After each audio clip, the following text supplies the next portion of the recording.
A piston of mass m is hung from a massless spring whose restoring force law goes as F equals to minus kx cube, where k is the spring constant of appropriate dimension.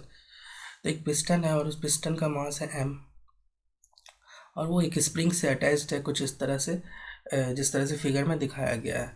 और इस spring में जो force लगता है वो कुछ इस तरह से वेरी करता है F इक्वल्स टू माइनस के एक्स क्यूब, जहाँ पर k इज स्प्रिंग कांस्टेंट।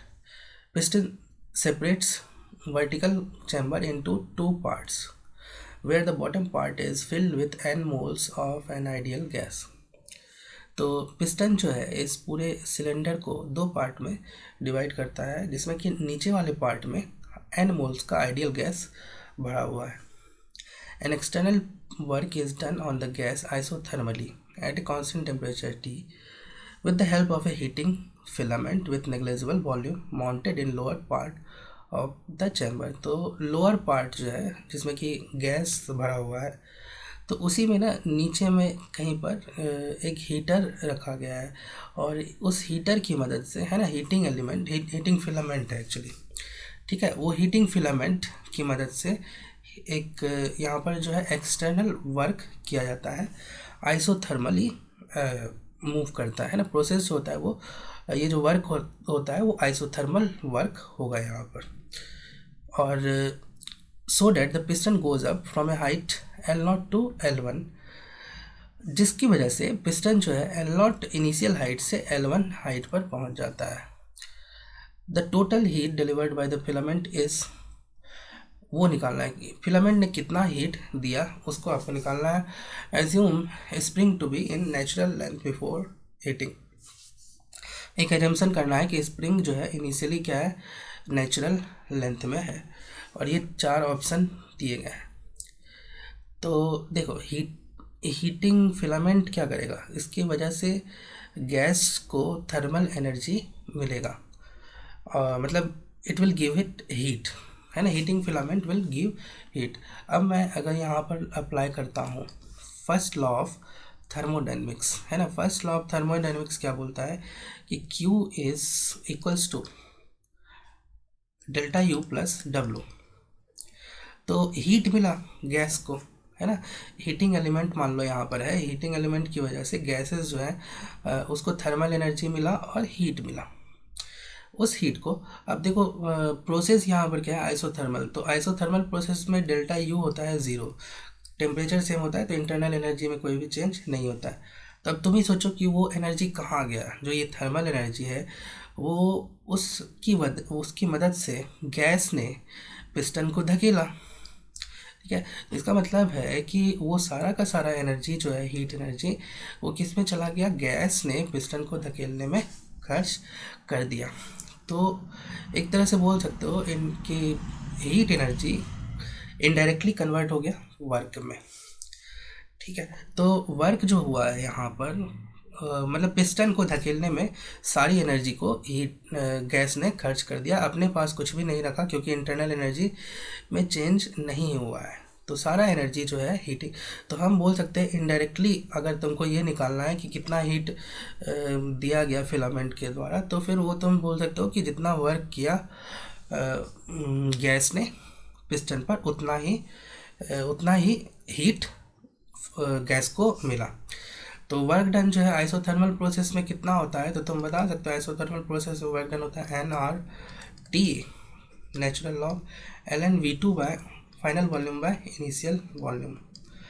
इसको तुम लिख सकते हो, तो हीट गिवन इक्वल्स टू हो जाएगा Q equals to nRT ln, देखो फाइनल वॉल्यूम को लिख सकते हो L1 into area, A is the cross sectional area of the piston, by V1 initial volume को लिख सकते हो L0 इंटू A, तो A कैंसिल हो गया, तो एक्चुअली ये आज लिख सकते हो nRT ln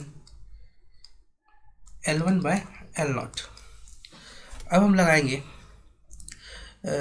लगाएंगे वर्क एनर्जी थ्योरम। देखो ये जो पिस्टन है तुम्हारा, इस पिस्टन पे जो फोर्सेस लग रहा है, एक तो ग्रेविटेशनल फोर्स लग रहा है, दूसरा इसको गैस धकेल रहा है, गैस का जो फोर्स है वो होगा प्रेशर इनटू एरिया, और तीसरा जो इस पे फोर्स लग रहा है, इसमें फोर्स लगा रहा है के एक्स क्यूब, है ना, मतलब स्प्रिंग फोर्स। ये 3 फोर्स इस पे वर्क करेगा जब ये मूव करेगा तो, ठीक है। L0 से L1 पे जाएगा तो ये 3 फोर्स इस पे वर्क करेगा। तो मैं अगर लगाता हूँ work done by P A, है ना, एक्चुअली पी ए जो वर्क होगा ये एक्चुअली गैस का वर्क है ना।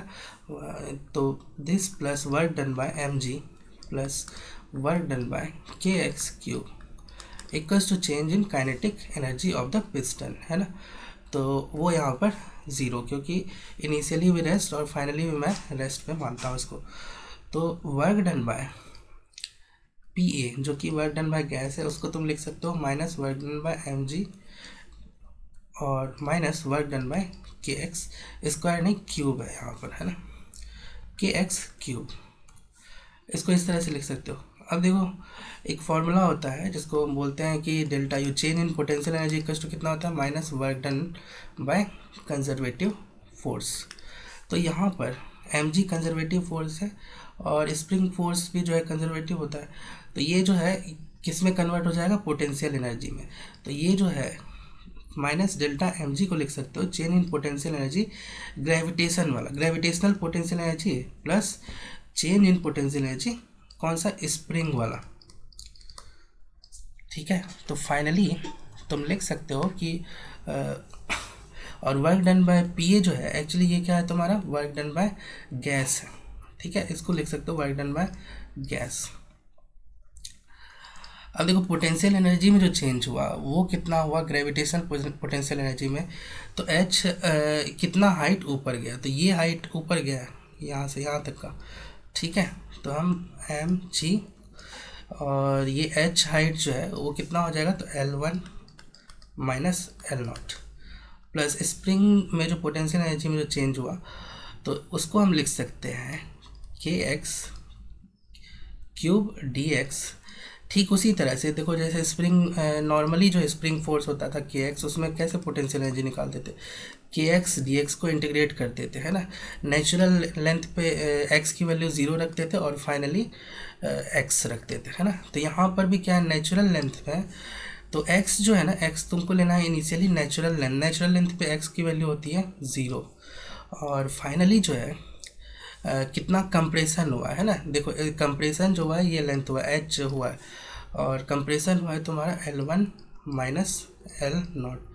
तो यहाँ से यहाँ तक इंटीग्रेट कर दो तो this will be equals to M G L1 minus L0 plus K x 4/4 और यहाँ पर इसको 0 to L1 माइनस L0 लगा दो तो ये आ जाएगा तुम्हारा M G L1 minus L0 plus k/4